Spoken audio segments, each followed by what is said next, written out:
Então, sejam bem-vindos, todos que estão presentes aqui hoje. Nada é por acaso. Quem já está dentro do estudo sabe que tudo tem uma relação. Nenhum desses encontros é separado dos anteriores e também não é separado dos próximos. Eles todos estão seguindo um caminho, um passo a passo, dentro de uma jornada de evolução. E quando nós estamos estudando a Torá, e nós estamos fazendo a leitura do terceiro livro da Torá, que é o Levítico, que se chama Vaikra, que foi traduzido como leis, mas se a gente pensar no hebraico, relembrando, ele traduzido do hebraico é o chamado. E é o chamado para cada um de nós. E esse chamado, se agora na meditação, nós falamos 3 vezes para incorporar dentro do sistema das 3 colunas que existe dentro de cada um de nós. Ani Adonai Rofecha, eu sou Adonai, teu curador, eu sou Deus, teu curador. Se nós estamos dentro de um caminho, dentro de um mês de cura, lendo um livro que fala sobre um chamado, falando sobre a criação de um recipiente sagrado, porque este livro é chamado de Leis, de Levítico, porque ele fala, em síntese, se eu tivesse que colocar assim em pouquíssimas palavras, o Levítico é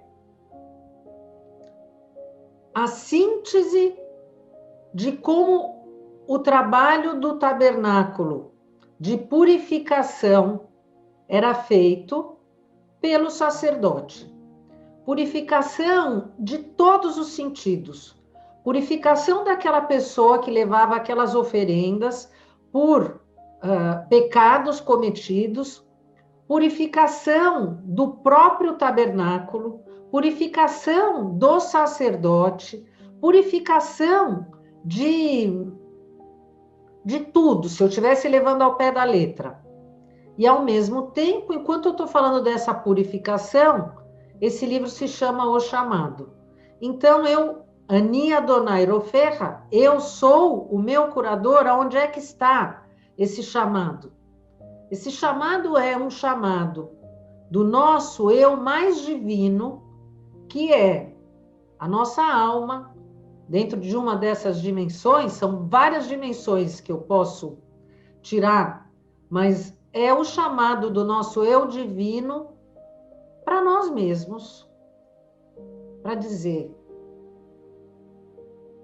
vamos se curar, vamos se purificar, porque também se fosse para tirar mais uma síntese, a síntese seria que se nós estamos no mês da prosperidade, e a pessoa próspera é aquela que tem a manutenção da saúde, a manutenção dos seus negócios financeiros, ela consegue trabalhar e receber um sustento, a manutenção do amor, ela é uma pessoa plena, porque ela recebe amor, ela dá amor, ela não tem uma situação de tristeza no relacionamento, porque a tristeza já é um tipo de bloqueio. Então, em todas as áreas, ela tem um fluxo contínuo, e isso é ser próspero. Ser próspero não é simplesmente ter o dinheiro no banco. Ser próspero também não é simplesmente só trabalhar e não ter família, amigos, apoio, pessoas que estão em volta, que trazem alegria. E a pessoa também precisa ela ter pessoas com que ela possa compartilhar da alegria dela, para ela também ficar feliz. Então, ser próspero é um movimento contínuo, cada vez maior, que ele é mais rápido e ele amplifica quando ele não tem nenhuma barreira na frente dele. Quando ele tem alguma barreira na frente dele, aquela barreira, aquele comprometimento, se ele não é cuidado, com o passar do tempo, ele acaba contaminando todo o resto. Eu vou colocar essa nossa vela que simboliza essa nossa vontade, dessa união. Se a gente está falando em purificação, simboliza a nossa vontade de se purificar para ser mais próspero, que é o nosso assunto. Eu vou deixar aqui do lado. E aí a gente continua... Ah, não, preciso deixar do outro lado. Tá aqui. Maravilha. E aí nós continuamos pensando justamente sobre esse atingir a prosperidade como sendo algo em movimento. Esse movimento, ele também traduz para mim uma situação em que eu nunca atingi o limite. Porque o movimento implica em algo que não para. Porque no momento que parar, eu comecei a criar algum bloqueio que vai gerar dificuldade. Por exemplo, se acontecer de eu ter uma situação financeira conflitante ali, uma pessoa que perdeu o seu trabalho, ela vai enfrentar dificuldade por conta dessa falta do trabalho, talvez nos seus relacionamentos, porque ela está ali com uma situação que precisa ser resolvida e ela vai tentar resolver essa situação. Pode ser que por conta dessa situação mal resolvida acabam vindo reflexos dentro dos seus relacionamentos, dentro da família, dentro dos filhos. Da mesma forma, se a pessoa tiver o trabalho maravilhoso, se ela tiver um problema familiar, quando ela estiver dentro do trabalho, ela também não vai estar bem. Ela também vai estar enfrentando ali uma dificuldade. Então, o assunto da prosperidade, ele é um assunto de cura global. A pessoa pode até ser próspera em algumas áreas, mas a prosperidade em si, quando a gente vai falar da teoria da prosperidade, nós estamos falando de algo que abrange tudo, que se eu for trazer em síntese, prosperidade é um padrão que continua de forma crescente, sem limite, sem barreiras, sem fim. Isso é ser próspero, em qualquer uma das áreas da nossa vida. Isso se eu levasse só no nível físico. Mas se eu ainda for levar isso no nível metafísico, quem estuda espiritualidade sabe que quando está enfrentando uma dificuldade aqui no físico, alguma coisa aconteceu numa dimensão mais elevada, e o que eu estou tendo que enfrentar aqui agora é uma situação de correção. Aqui é só o efeito, já aconteceu a causa. Mas por que é bom a gente ter os encontros? Por que é bom estudar espiritualidade? Por que é maravilhoso estudar Cabala? Porque eu consigo ter na minha mão uma ferramenta, porque eu posso não lembrar do meu passado, mas eu sei que aquilo que se apresentar no meu presente é a melhor forma de eu corrigir aquilo que eu já não sei mais o que eu fiz, para que aquilo não se repita no meu futuro. Então, eu preciso ter esse alimento para eu agir da melhor forma possível, para eu cada vez ser mais próspero. Porque a cura é eu atingir a prosperidade. A prosperidade é esse fluxo do infinito. Eu conseguir estar próximo, como meu Criador, desse fluxo do infinito. E, como eu sempre gosto de fazer, se a gente pensar nas últimas parashot que nós conversamos, em que nós falamos sobre o sagrado, sobre a pureza do sacerdote, Aaron é o grande personagem dessas semanas. Nós vamos estar falando sobre ele também. Inclusive, se a gente pensar na contagem do Homer, nós estamos nesta semana trabalhando a Sefirah Hod, que significa a glória, o aperfeiçoamento. Significa eu fazer uma atividade, só que não é simplesmente fazer. É eu entrar nesse padrão da prosperidade que eu sempre vou além. Isso é Hod. É entrar nesse fluxo em que eu vou atingir a perfeição. Eu acho que eu estou quase chegando na perfeição. Mas na hora que eu cheguei perto da perfeição, eu já elevei tanto meu nível que eu olho e eu consigo enxergar que eu achava que eu estava chegando perto. Mas agora que eu estou mais alto, eu vejo que o meu caminho ainda é muito mais alto do que eu podia imaginar. Então, eu posso ir muito mais além. E assim é o sumo sacerdote. Assim é Aaron. Aaron, nós vamos entrar no detalhe para falar sobre essa nossa estrela, mas aí vamos pensar que se o sumo sacerdote é aquele que é o responsável por essa pureza, é aquele que faz a ação de manifestar essa pureza, não só dentro do tabernáculo ou dentro do templo sagrado, não só dentro de uma cura àqueles que recebem as bênçãos desse sacerdote, ele deveria ser a pessoa mais pura de todas, porque a luz, essa pureza, passa por ele para poder ser manifestada nas ações que ele está fazendo.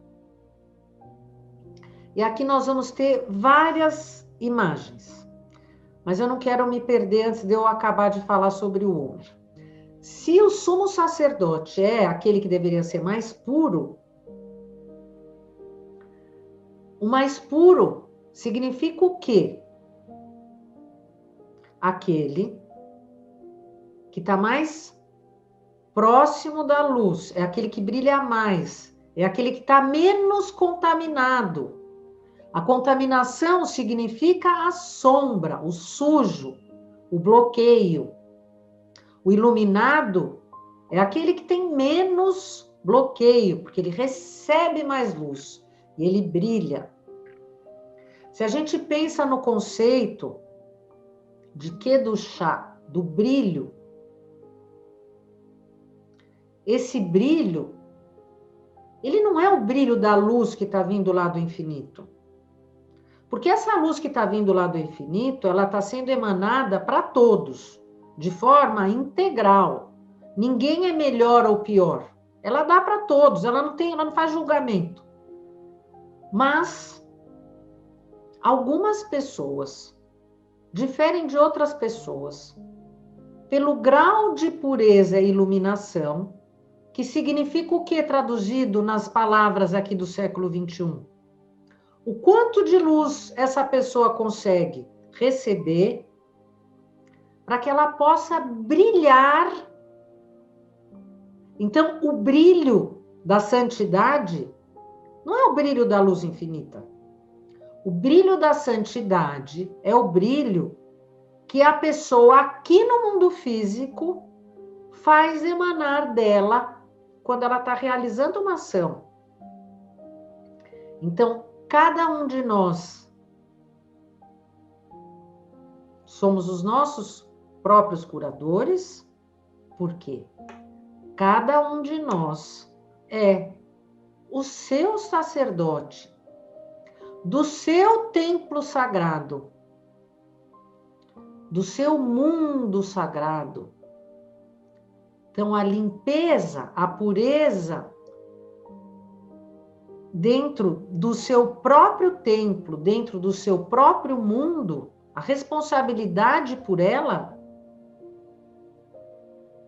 é de você, de mim, de cada um de nós. Não existe uma pessoa que vá fazer essa purificação por nós. E nós estamos, durante este livro, fazendo todas essas leituras, porque essa é uma das ferramentas da gente conseguir elevar o nosso nível de consciência para incorporar cada vez mais essa consciência de que eu sou responsável em desbloquear a minha prosperidade, curar a minha vida, porque é o meu brilho que vai transformar a minha realidade em uma realidade iluminada ou uma realidade com tantas sombras. Como é a sua realidade? É uma realidade que brilha ou é uma realidade obscurecida por nuvens, por sombras? Um dia nós vamos chegar num momento que o resultado, independente do nível que cada um estiver, o resultado é que tudo vai dar certo. Porque o nosso Criador é perfeito e ele criou algo perfeito. Então, a melhor da história é isso. A gente sabe que no fim tudo dá certo. No fim nós vamos chegar lá. A questão é o tempo. Aquela coisa que a gente repete 1000 vezes. Mais dias, menos dias, um mais, outros menos. Tudo vai depender do empenho, do trabalho que cada um faz dentro do seu mundo e dentro da sua realidade. A paraxá dessa semana se chama Emor.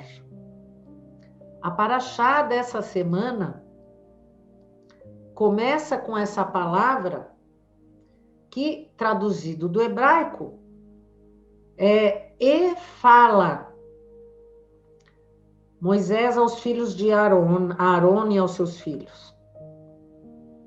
E novamente ele em seguida fala e diz. Então ele fala de uma forma muito leve. Como Aaron e os seus descendentes deveriam cuidar da sua purificação. Em outras parashot, ao invés dessa palavra ediz e fala, que parece bem light, nós recebemos muitas vezes a palavra e comande, e ordene, e mande, e faça, uma forma bem impositiva. Mas essa que está cuidando da purificação desse sacerdote, ela está sendo usada de uma forma tranquila, assim, soft, light. Esse é o começo dessa paraxá. Depois, em seguida, ela fala sobre as festas, o calendário cósmico, as várias festas, inclusive ela fala sobre a contagem do Homer. E depois ela fala sobre uma frase que todos aqui já escutaram, e vocês veem que eu estou falando aqui só sobre pureza, só sobre iluminação, e lá vai estar no vamos lá, versículo 24, vamos lá. Essa aqui vocês conhecem muito bem. Olha o que está aqui.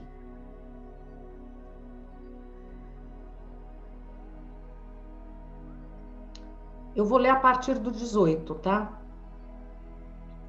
E o homem que causar um defeito em seu companheiro, conforme ele fez, assim lhe será feito.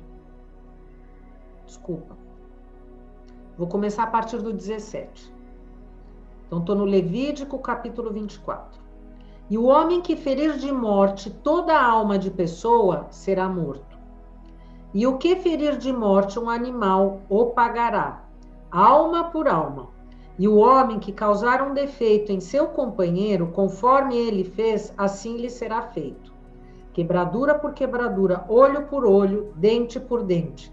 Conforme o defeito que causar ao homem, assim será obrigado a pagar. Então, a gente pensa nesse assunto do sagrado, do iluminado, do sacerdote que é bonzinho, e aí de repente aparece aqui olho por olho, dente por dente. E a gente fala, meu Deus do céu, como é que pode ter algo tão forte como isso escrito aqui na Bíblia? E aí que nós vamos entrar na semana de Rota. Por quê? A semana da contagem do Homer que nós estamos. Quanto mais puro é aquele que conseguiu cumprir a sua correção de forma mais profunda. Quanto mais eu consegui me limpar, mais eu paguei aquilo que eu precisava corrigir, mais limpo é o meu recipiente, mais a luz consegue entrar, porque eu tirei os bloqueios. Vamos lembrar daquela leitura da Parashá Tzariá, Metzorá, em que o sacerdote, existia aquela doença das sombras, é exatamente o que nós estamos falando agora. Como é que eu tiro as sombras? Quando eu consigo cortar o julgamento, quando eu consigo realizar as minhas correções, quando eu consigo limpar aquilo que eu trago comigo e que me impede de enxergar, de agir de acordo com a missão da minha alma. Se aquilo que eu fizer está trazendo um vazio, porque eu não estou manifestando luz dentro do meu livre-arbítrio, a minha ação não está sendo traduzida com um resultado positivo, eu crio um vazio dentro de mim. E o que é esse vazio? Esse vácuo. Esse vácuo é esse buraco que qualquer coisa pode entrar. E normalmente, como as frequências se atraem, quando eu abrir esse vácuo que é causado pelo meu egoísmo, que tipo de coisa eu estou chamando para mim? Então, esse é o nosso estado de alerta, principalmente nesta semana. Principalmente nesta semana. Eu sugiro vocês, seja no meu Instagram ou o que vocês façam os exercícios com atenção. Pode parecer palavras que não são tão simples. Aquilo que parecer mais óbvio é aquilo que a gente mais tem que trabalhar. Porque o óbvio é a nossa consciência robótica lutando contra nós mesmos. O que é óbvio, a gente tem que repetir e realmente pensar, porque não é óbvio. Não é. O outro ponto que eu falei para vocês, que aparece nessa paraxá, são as festas. O que significa essas festas? O que é essa festa? É eu poder ter uma ferramenta, uma forma a mais de eu preencher esse meu vazio, esse vácuo, esse buraco, com a luz cósmica que se manifesta em cada uma das aberturas. Então, por exemplo, eu vou ter Lag BaOmer de quinta para sexta-feira. Toda essa luz que Rabi Shimon Bar Yochai abriu, se eu não tiver a minha conexão voltada, quanto de luz eu vou absorver? Pouquíssimo. Agora, se eu tiver conectado, eu quero fazer vigília, eu quero fazer estudo de Zohar, eu quero escutar as aulas da Jaqueline, vou rever, vou escutar muitas vezes para escutar as palavras de Cabala, né? Vou compartilhar com as pessoas que eu gosto, assuntos positivos, lógico, sem impor e sem trazer conflito. O que eu vou estar fazendo? Vou estar manifestando a minha vontade, praticamente. Cada ano a gente vai chegar num nível. Por exemplo, a pessoa que no Yom Kippur se predispõe a fazer um jejum, diferentes graus, todo ano a gente fala exatamente a mesma coisa. Por que é que a gente faz isso? Para receber esta luz, para mudar fisicamente esse corpinho, para ser mais iluminado. Aonde a gente cai? Por quê? Quando eu leio essa paraxá, e ela me lembra desses preceitos, tenho essas leis, aliás, esse livro que tem todas essas leis, aonde eu caio? Que é onde caíram os 24 mil alunos do Rabino Akiva. E que Rabi Shimon Bar Yochai e os outros 4 companheiros, entre ele, Rabi Elazar, que era o seu filho, quando eu entro dentro do conceito do mandamento, dentro da religião, e eu, como uma pessoa religiosa, penso, eu sou religiosa, por exemplo, uma pessoa religiosa dentro do judaísmo, que cumpre todos os preceitos e se acha que ao cumprir todos os preceitos é a pessoa mais iluminada. Uma vez um rabino, dando uma aula, falou exatamente isso. Quer dizer, então, que aqueles judeus ortodoxos não iam ter nenhum tipo de doença, né? Porque se eles cumprem tudo exatamente no pé da letra, né? Então, estão curados de absolutamente tudo. É aí a garantia? Cumprir o preceito? Essa é a garantia? O que traz para nós a preocupação maior aqui agora não é o cumprir o preceito. Lógico, a gente pode fazer o aprofundamento com a nossa consciência da melhor forma possível e nós vamos estar colhendo frutos disso. Mas é um limiar muito tênue para a gente não cair, se a gente não olhar para o lado e pensar como o outro não faz exatamente o que eu faço, e eu faço perfeito, porque eu sou perfeito, porque eu sigo tudo exatamente como mandam as leis, eu sou melhor do que ele.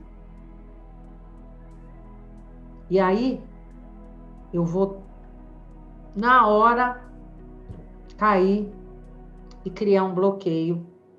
Porque nesse momento, a luz da santidade se retira de mim. Então, aquele mesmo assunto que várias vezes a gente fala, quando a gente estava em Yetrô, e que logo nós estávamos falando dos 10 pronunciamentos, de receber os 10 pronunciamentos, se a pessoa levar o preceito pelo preceito, ela não recebe essa luz, ela não recebe a cura. O preceito pelo preceito vai ser aquela imagem que eu falei para vocês, que parece que é a salvação, Parece que tudo está explicado ali, mas quando ela é manifestada, o que acontece? Eu só causo guerra e destruição. Como essa frase, olho por olho, dente por dente. Quer dizer, então, que se alguém fizer mal para mim, eu tenho aqui, eu tenho na própria Torá, na Bíblia, uma justificativa de que eu tenho que responder igual. Está escrito no livro sagrado, por que eu não vou fazer isso? Esse é um dos pontos em que, novamente, a gente pensa como é importante estudar Cabala junto com o estudo religioso. Sem estudar a Cabala, a gente acaba, através dessa consciência contaminada, com essa consciência do sistema da impureza, olhando para aquela sombra do Satã e achando que é a coisa mais pura, achando que é o caminho mais certo. E aí a gente sai julgando. O amor não tem julgamento. O amor não vê cara. Claro, quem ama não vê cara, não vê coração. Mas realmente, mas isso de forma infinita. Não vê cara, não vê coração, não vê nada. É simplesmente amor, porque a pessoa emana amor. Independente para quem ela está emanando amor. E Aaron era exatamente esse ser que emanava esse amor, independente para quem ele estava emanando, porque ele conseguia manifestar o conceito do Shalom, que a gente fala que é a paz, mas a paz é esse todo em harmonia, em que eu sei que aquele meu melhor potencial, se eu não manifestar, aquela pessoa que está do meu lado, de certa forma, também não vai poder manifestar o dela. Porque eu faço parte da correção dela, ela faz parte da minha correção. Então, a partir do momento que eu decido que eu vou me recolher e que eu não vou agir, eu deixei de apresentar uma oportunidade para aquela pessoa que precisava daquela oportunidade. E aí eu acabo prejudicando, de uma certa forma, o correr desse todo, desse uno, que é essa paz da harmonia do Shalom. Porque deixou de ser harmônico. Então, assim, o meu potencial, quando ele não é usado, porque eu faço julgamento, porque eu não quero, porque eu tenho a consciência robótica, contaminada, e eu não quero sair do lugar, porque eu já aqui estou pensando que eu já cheguei onde eu tinha que chegar, porque eu penso que o outro está longe, e eu estou aqui. Aí, quando chega uma pandemia, eu vejo, puxa, será que todas as pessoas estão usando o seu potencial divino, que elas deveriam estar usando? Será que cada um de nós aqui está usando o seu poder divino para abençoar cada momento da sua vida? Olhar para situações desesperadoras e ter aquele temor, no sentido da admiração, de ver como esse projeto é tão complexo, mas que apesar de toda essa complexidade, cada um muda o resultado do todo. Então eu não posso perder tempo. Eu preciso pensar na minha purificação. sem levar pelo caráter religioso, por favor. A minha purificação pelo meu livre-arbítrio, praticando restrição, tentando puxar essa luz, esse quê do chá, essa luz da santidade, para eu ser puro. E o nome da Paraxá, Emor, e fala para Aron e seus descendentes, e fala de forma doce, sem o caráter da autoridade, que hoje em dia já sabe-se lá quanto de peso tem, se a gente pensa na nossa juventude, quanto que existe hoje em dia respeito dentro de uma autoridade, mas a autoridade realmente se revela, se a gente quer ser escutado, se a gente quer conduzir, se a gente quer liderar, a gente não consegue fazer isso através do mandamento. A gente consegue fazer isso através da fala, através desse brilho, através do exemplo. E a pureza vai se manifestar através do exemplo de cada um de nós, agradecendo o exemplo desses nossos grandes mestres, essa semana em especial, Rabi Shimon Bar Yochai, que trouxe para nós o Zohar, esse livro, que é a expressão do mundo metafísico, o maior atalho que a gente poderia ter para a nossa evolução. Então, gratidão a todos esses mestres, viva Rabi Shimon Bar Yochai, gratidão a todos aqueles que nos auxiliam dentro desse caminho para a manifestação da nossa pureza, da nossa evolução e do nosso planeta. Obrigada pela presença de todos vocês, e eu já vou dizer Shabbat Shalom, que seja uma Shabbat iluminada, um Lag BaOmer maravilhoso. Hatz Sameach.